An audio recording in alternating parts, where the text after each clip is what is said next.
రంజని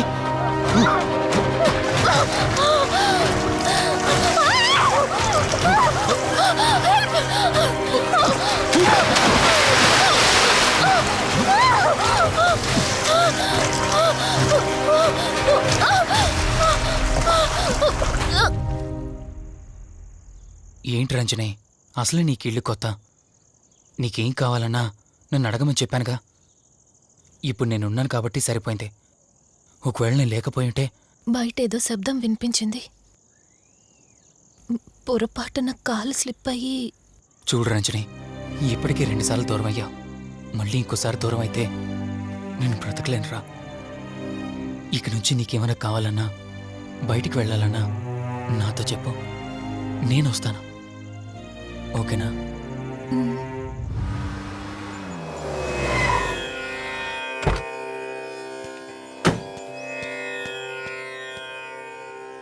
అర్జెంటుగా రమ్మని ఫోన్ చేశారు.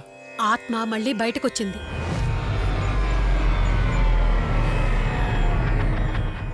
మరి మల్హోత్రా ఏమన్నారు?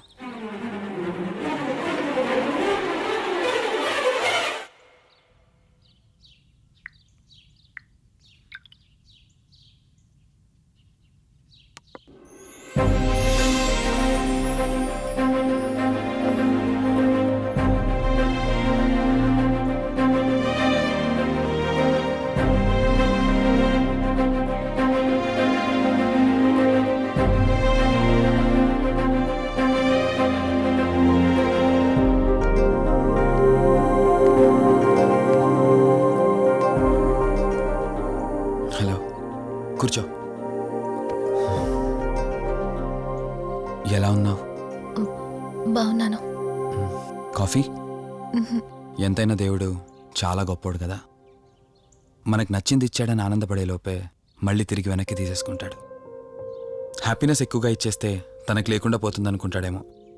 ఆయన కూడా సెల్ఫిషే మనలాగా. ఇద్దరు మనుషులు విడిపోతే కష్టంగా ఉంటుంది, కానీ ఇద్దరు మనసులు విడిపోతే బాధగా ఉంటుంది. ఇదంతా చెప్పింది నిన్ను బాధ పెట్టడానికి కాదు. ఏదో చెప్పాలనిపించింది, చెప్పేశానంతే. సరే, లివ్ ఇట్. ఇంతకీ నేను ఇక్కడికి ఎందుకు పిలిచానంటే, మనం ఏదైతే ప్రాబ్లం సాల్వ్ అయిపోయింది అనుకున్నామో ఆ ప్రాబ్లం మళ్ళీ తిరిగి స్టార్ట్ అయింది. ఆ ఆత్మ మళ్ళీ బయటికి వచ్చిందని దుర్గాబాయ్ చెప్పింది. ఆ ఆత్మ నుంచి నువ్వు తప్పించుకోవాలంటే తప్పనిసరిగా నీ గతం నీకు తెలియాలి. నీ గతానికి సంబంధించి ఏదైనా వస్తువు కానీ ఇంకేదైనా నీ ఇంట్లో ఒక్కసారి ఆలోచించగలుగుతావా?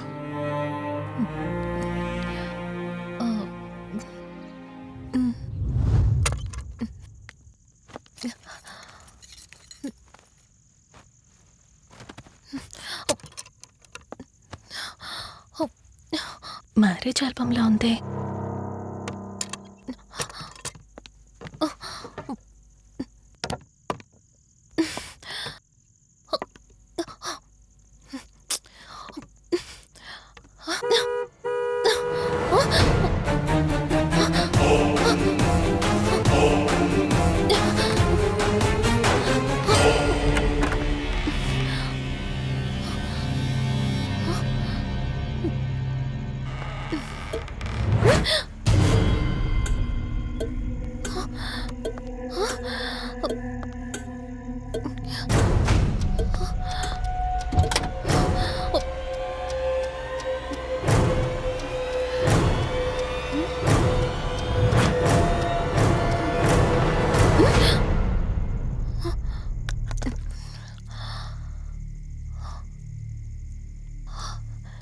ఈ బ్లడ్ ఏంటి?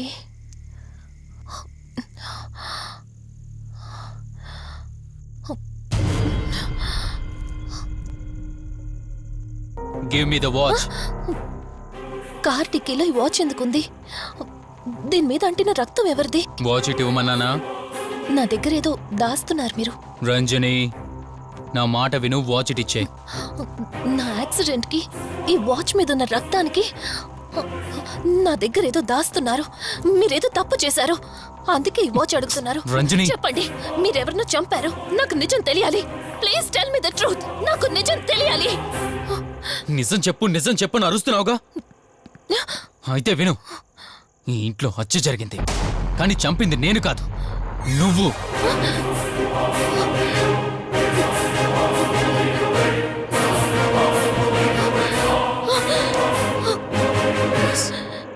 నువ్వే చంపావు.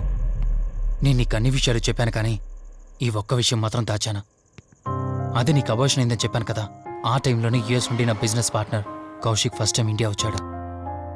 బట్ నీలో మాత్రం ఏ మార్పు లేదు.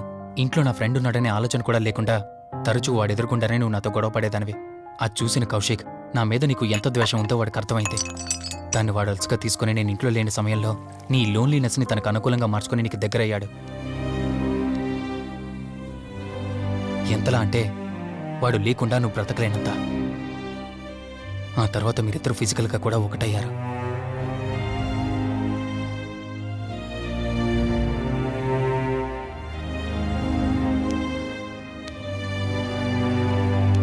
ఒకరోజు నేను ఆఫీస్లో ఉండగా కౌశిక్ మన ఇంటికి వచ్చాడు.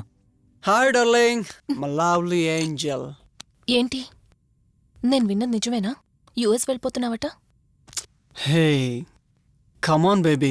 వదులు, అడిగిన దానికి ఆన్సర్ చెప్పు. నేను వచ్చిన పని అయిపోయింది, so I'm going back. So what? వదులు. నువ్వు నాతో ఏం చెప్పావు? యుఎస్ బిజినెస్ లో మొత్తం ఇక్కడికి షిఫ్ట్ చేసి పర్మనెంట్ గా ఇక్కడే ఉంటానని చెప్పావు కదా. అవన్నీ నువ్వు బిలీవ్ చేసావా? You crazy. I'm a business man. ఏదైనా బిజినెస్ యాంగిల్ ఆలోచించడం ఇట్స్ మై హాబీ. ఏంటి, జోక్ చేస్తున్నావా? జోక్ అనుకోవటం అది నీ ఇన్నోసెన్స్. కౌశిక్, అలా మాట్లాడుకో. అలా మాట్లాడితే నాకేదోలా ఉంది. నాకు తెలియకుండానే నా లైఫ్ లోకి వచ్చేసావు. లైఫ్ అంతా కావాలని నువ్వు అనుకున్నావు, బట్ నాకు కుదరాలి కదా. స్టూపిడ్ గా మాట్లాడుకో. నువ్వు నాకు కావాలి, నాతోనే ఉండాలి. నువ్వు నన్ను వదిలేసి వెళ్ళిపోతే నేను ఒప్పుకోనంతే. హే, మన మీద లవర్స్ అన్నట్టు మాట్లాడతావేంటి? అంటే 10 నిమిషాల సుఖం కోసం ఇంతగా మోసం చేస్తావా? మోసమా? మోసం గురించి మనం మాట్లాడకూడదు డార్లింగ్. ఒకవేళ నేను చేసింది మోసం అయితే నీ హస్బెండ్కి తెలియకుండా నువ్వు నా దగ్గరికి వచ్చి పడుకోవడం నువ్వు వాడికి చేసింది మోసం కదా. Chill Ranjani, come on. వదులు కౌశిక్, ఇక నాకు లైఫ్ లో ఎప్పుడు కనిపించుకో. ఆగు రంజని. కౌశిక్ వదులు. Please No. Come on. Kaushik, Ranjani please. Kaushik వదులు please. Come on Ranjani, Kaushik listen to me. Please. Ranjani వద్దు Kaushik. Please Ranjani. Kaushik, hey Kaushik please please. Please. Kaushik. తను స్లిప్ కింద పట్టడంతో తల పగిలి చనిపోయాడు. సడన్ గా అదే టైంలో నేను వచ్చేసరికి మెంటల్ గా అప్సెట్ అయినా నువ్వు భయంతో నేనెంత చెప్తున్నా వెనుకుంటా కార్ డ్రైవ్ చేసుకుంటూ వెళ్ళిపోయావు. అప్పుడే నీకు యాక్సిడెంట్ జరిగింది. నువ్వు వెళ్ళిపోయాక టెన్షన్లో ఏం చేయాలో నాకు అర్థం కాలేదు. ముందుగా బాడీని తక్కు నుంచి తీసేయాలని శవాన్ని కారు డిక్కీలో పెట్టి ఊరు బయటికి తీసుకెళ్లి పూజ చేశాను. బహుశా ఆ టైంలోనే నా వాచ్ అక్కడ పడిపోయి ఉండొచ్చు. నీకు ముందు చెప్పినట్టు ఆ టైంలో నేను యూఎస్లో లేను.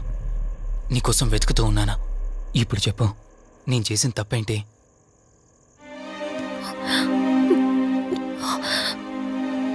ఇంత చేసినా నేను ఈ రోజుకి నిన్ను ప్రేమిస్తూనే ఉన్నాను. ఇప్పటికైనా నన్ను నమ్ముతావా?